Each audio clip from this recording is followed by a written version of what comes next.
حضرت ابو الفرا بن الامامی آپ فرماتے ہیں، صاحب قلائد الجواہر لکھتے ہیں کہ ایک دفعہ میں بغداد میں تھا، حضور غوث پاک کے محلے کے قریب سے گزر رہا تھا، نماز عصر کا وقت قریب آیا، دل میں خیال آیا کہ چلو حضرت پیرانے پیر کے پیچھے جا کے نماز پڑھتے ہیں۔ دل میں خیال آیا جی چلو غوث پاک کی جا کر خدمت میں بیٹھتے ہیں، ملاقات بھی ہو جائے گی، عصر کی نماز بھی پڑھ لیں گے۔ کہتے کہ جیسے میں وہاں مسجد کے قریب مسجد میں پہنچا تو تکبیر ہو گئی، اللہ اکبر، نماز کھڑی ہو گئی، میں جلدی جلدی آ کے سب میں شامل ہو گیا، میں بھول ہی گیا کہ میرا وضو نہیں ہے۔ فرماتے ہیں کہ غوث پاک نے سلام پھیرا، غوث اعظم رضی اللہ تعالیٰ عنہ نے سلام پھیرا، پھر میری طرح متوجہ ہو کے فرمایا، اے بنیا الغفلۃ شاملۃ لک بحیث قد صلیت علی غیر وضوء قد سہوت عن ذلک، فرمایا او لڑکے، اے تو نے غفلت کے ساتھ نماز پڑھی ہے، تو بھول گیا کہ تیرا وضو نہیں تھا، تو نے بغیر وضو کے نماز پڑھی ہے، اٹھ جا وضو کر کے آ پھر نماز ادا فرما۔ تو پھر کہنے والا کہتا ہے کہ دلوں کے ارادے تمہاری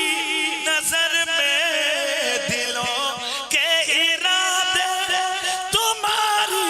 نظر میں، آیا تم پہ سب پیش و کم غوث اعظم، آیا تم پہ سب پیش و کم ہو، آیا تم پہ دلوں کے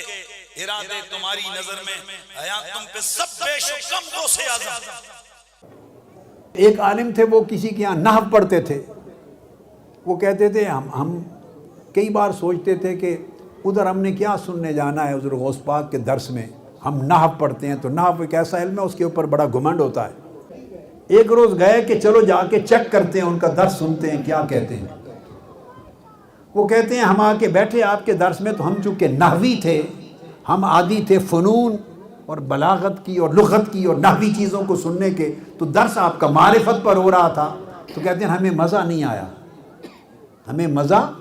نہیں آیا۔ 70,000 لوگ بیٹھتے تھے سننے کے لیے، تو کسی کونے میں وہ بھی بیٹھے تھے، کہتے اب اندر مزہ نہیں آیا، جو ہی خیال آیا کہ مزہ نہیں آیا، آج نحو کا سبق بھی گیا اور یہاں بھی مزہ نہیں آیا، وہ دور منبر پہ حضور غوث پاک معرفت کا مضمون بیان فرما رہے تھے، جو ہی دل میں خیال آیا آپ نے میرا نام لے کے مخاطب کیا، فرمایا کہ تمہیں اپنی صحبت میں اس لیے نہیں بٹھایا کہ نحو کا سیب وے بنا دوں تمہیں، تم نحو کا اللہ کی معرفت کے ساتھ مقابلہ کرتے ہو، یعنی کوئی بیٹھا خیال لاتا تو اسی وہ مخاطب ہو جاتے آپ اس کو۔ اس طرح حجابات اٹھے ہوئے تھے، مگر مرتبہ علم سے نہ ہٹتے۔ 40 سال آپ نے عشاء کے وضو سے فجر ادا کی، عشاء کے وضو سے فجر ادا کی۔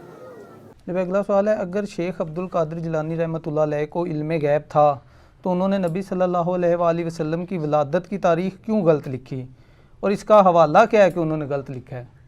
یہ شیخ عبد القادر جیلانی نے اگر غلط لکھی ہے تو جو 11ویں کھا رہے ہیں پکا پکا کے، یہ ان سے پوچھنا چاہیے نا۔ ان کا تو دعویٰ ہے کہ شیخ عبد القادر جیلانی رحمہ اللہ تعالی المتوفی 561 ہجری، جو 6 صدی ہجری میں ایک بہت بڑے عالم دین تھے، وہ مطلب غیب جانتے تھے۔ اگر وہ غیب کا علم جانتے تھے تو اتنی بڑی غلطی ان سے ہو؟ یہ جناب ان کی جو مشہور کتاب ہے نا، غنیت الطالبین، جس کو بریلوی، دیوبندی، اہل حدیث تینوں ان کی کتاب مانتے ہیں، ٹھیک ہے جی۔ امام زابی نے بھی کہا کہ ان کی کتاب ہے، ان سے پہلے بھی ابن حجر اسقلانی نے اور احمد بریلوی صاحب نے، سب لوگوں نے لکھا ان کی کتاب ہے۔ صرف ایک میرا خیال عبداللہ محدث دہلوی کا انکار ہے، باقی سب کا ثابت ہے، اور یہ چھاپ رہے ہیں، بریلوی چھاپ رہے ہیں، اہل حدیث بھی، دیوبند بھی چھاپ رہے ہیں۔ اس میں آپ عاشورہ والا چیپٹر نکالیں نا، اس میں لکھا ہے کہ نبی علیہ السلام 10 محرم والے دن پیدا ہوئے، جو ہمارے مسلمانوں کے بچے بچے کو پتا ہے کہ نبی علیہ السلام 12 ربیع الاول کو پیدا ہوئے، چلے 12 کی تاریخ پہ اگر کوئی اختلاف بھی کرے وہ اب ختم ہو گیا. میں نے تو دلائل النبوہ امام بیہقی کی کتاب میں 4 نمبر اثر ہے کہ محمد ابن اسحاق امام المغازی فرماتے ہیں کہ نبی علیہ السلام سوموار والے دن عام الفیل والے سال، جس سال ابرا کا لشکر تباہ کیا گیا تھا، 12 ربیع الاول کو پیدا ہوئے صبح سحری کے وقت. تو ربیع الاول پہ تو ویسے ہی اجماع ہے سنی شیعہ کا. ایون اصول الکافی میں بھی موجود ہے کہ نبی علیہ السلام 12 ربیع الاول کو پیدا ہوئے، جو شیعہ کی معتبر کتاب ہے. سنی شیعہ دونوں کی کتابیں مانتی ہیں کہ 12 ربیع الاول ہے. 12 پہ اگر اختلاف بھی ہے، کوئی 8 کہتا ہے کوئی 9 کہتا ہے ربیع الاول ہی ہے. تو شیخ عبد القادر جیلانی کو یہ بنیادی بات نہیں پتا تھی. غنیت الطالبین میں لکھا ہوا ہے، شکر ہے لکھا ہوا ہے، اس لیے لکھا ہے تاکہ آپ کو پتا چل جائے بزرگوں کو علم غیب کوئی نہیں تھا. اور اس لیول کی غلطی ہوئی کہ جو بچے بچے کو پتا ہے، ایڈی بڑی غلطی.